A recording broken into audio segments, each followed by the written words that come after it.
सीटों पर उपचुनाव हुए हैं और ये महत्वपूर्ण है।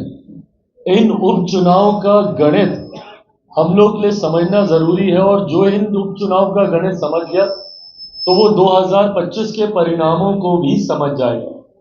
उनमें से 3 सीटें सिटिंग थी विपक्षी दलों के पास, तथाकथित इंडी अलायंस, यूपीए, महागठबंधन, जो भी ये लोग अपने आप को बुलाते हो, 3 उनकी सिटिंग थी।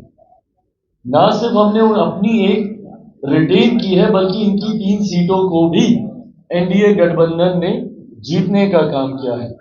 आज की ये प्रेस वार्ता मुख्यतः सिर्फ एक विषय को लेकर रखी गई है और वो विषय आप सब जानते हैं। जिस तरीके से विधान परिषद रुट को लेकर चुनाव प्रचार चल रहा है और उसमें एनडीए के हमारे प्रत्याशी, और मुझे खुशी है इस बात की कि एनडीए ने जनता दल यूनाइटेड, भारतीय जनता पार्टी, लोक जनशक्ति पार्टी, हिंदुस्तानी अवाम मोर्चा, राष्ट्रीय लोक मोर्चा, पांचों दल ने मिलकर एक ऐसे प्रत्याशी को चुना है जो ना सिर्फ हमारे छोटे भाई बल्कि पूरी तत्परता से, पूरी ईमानदारी और पूरी लगन, पूरी मेहनत के साथ प्रदेश के विकास की सोच रखते हैं। इनकी सोच से हम में से कोई भी अज्ञान नहीं है। इनकी सोच को गठबंधन के प्रति, प्रदेश के प्रति हम लोगों ने रह रहकर समय समय पर हम लोगों ने विभिन्न डिबेट्स में अपनी पार्टी की तरफ से, गठबंधन की तरफ से इनको अपनी बातों को रखते हुए एक प्रवक्ता के तौर पर भी हम लोगों ने सुना है। और आज गठबंधन ने ये बड़ी जिम्मेदारी इनको दी है और आज मैं लोक जनशक्ति पार्टी रामविलास का राष्ट्रीय अध्यक्ष होने के नाते इस बात को कहने की शब्दों में ज्यादा जरूरत नहीं, पर एक औपचारिकता जरूर है ताकि किसी के मन में किसी प्रकार का कोई संदेह ना रहे। लोक जनशक्ति पार्टी रामविलास का, हमारे पार्टी के हर एक नेता, हर एक कार्यकर्ता का मजबूत समर्थन इस चुनाव में मेरे छोटे भाई अभिषेक जी को जाता है। इनके लिए हमारी पार्टी का हर एक नेता, हर एक कार्यकर्ता न सिर्फ प्रचार प्रसार बल्कि इनकी जीत को सुनिश्चित करने के लिए पूरी लगन, पूरी मेहनत के साथ पूरी पार्टी इसमें पहले से ही लगी हुई है और इस बात का उम्मीद ही नहीं, विश्वास है कि न सिर्फ ये चुनाव जीतेंगे बल्कि भारी मतों से ये चुनाव जीतने का काम करेंगे। जिस तरीके से आज की तारीख में एनडीए गठबंधन के प्रति जनता का विश्वास बढ़ा है, बड़े बड़े दावे, बड़े बड़ी बातें अलग अलग समय पर विपक्ष के दलों के द्वारा किए जाते रहे। हम लोगों ने लोकसभा के चुनाव से हम लोग उनके झूठे दावे और वादों को सुनते आ रहे। लोकसभा के वक्त भी बड़ी बड़ी बातें कही गई थी कि इनको दिखा देंगे, इनको बता देंगे। क्या हो गया?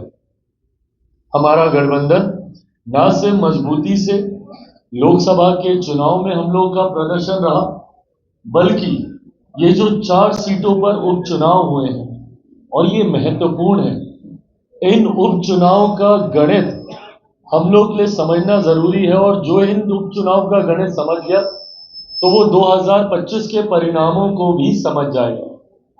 ये कोई सामान्य परिस्थिति नहीं है जिनमें उपचुनाव हुए थे। और किन सीटों पर उपचुनाव हुए थे? उनमें से 3 सीटें सिटिंग थी विपक्षी दलों के पास, तथाकथित इंडी अलायंस, यूपीए, महागठबंधन, जो भी ये लोग अपने आप को बुलाते हो, 3 उनकी सिटिंग थी। ना सिर्फ हमने अपनी एक रिटेन की है बल्कि इनकी 3 सीटों को भी एनडीए गठबंधन ने जीतने का काम किया है। और उनमें से सीटें कौन कौन सी? बेलागंज की सीट, जो कुछ लोग अपना आधिपत्य मानकर चलते थे कि उन्हीं का ही अधिकार है। क्या बोलते थे वो लोग? उसकी हमारा गढ़ है। उनका गढ़ को एनडीए ने हासिल करने का काम किया, जहां लगभग 3 साढ़े 3 दशक से वो लोग इस सीट को नहीं, कोई दूसरा नहीं निकाल पाया था, उन्हीं के पास ये सीट रही। ऐसी ऐसी सीटों को, तरारी वाली सीट, जिस तरीके से विशाल ने उस सीट को जीता, मनोरमा जी ने बेलागंज को जीता, ये चारों सीटें दर्शाती है। इमामगंज को भी लेकर दुनिया भर का प्रचार प्रसार, फलाना ढिमकाना सब बोला गया, गठबंधन पे सवाल उठाए गए, तमाम बातें बोली गई। हासिल क्या हुआ? साम दाम दंड भेद सब आपने कर लिया, और विपक्ष झूठ की राजनीति करने के लिए जाना ही जाता है। लोकसभा में भी लोगों को डराकर ये मत हासिल करने का काम करते रहे, अभी भी सिर्फ झूठ बोलकर, यहां नहीं गए तो इसलिए नहीं गए, वहां नहीं गए तो इसलिए नहीं गए।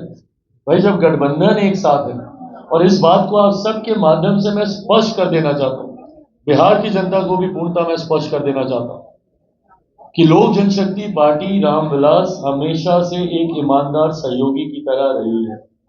जिस गठबंधन का हम लोग हिस्सा रहे हैं, मेरे नेता, मेरे पिता आदरणीय रामविलास पासवान जी से पार्टी के हर एक नेता कार्यकर्ता ने ये सीखा है कि हमारी पार्टी ने हमेशा एक सीमेंटिंग फोर्स का काम किया है।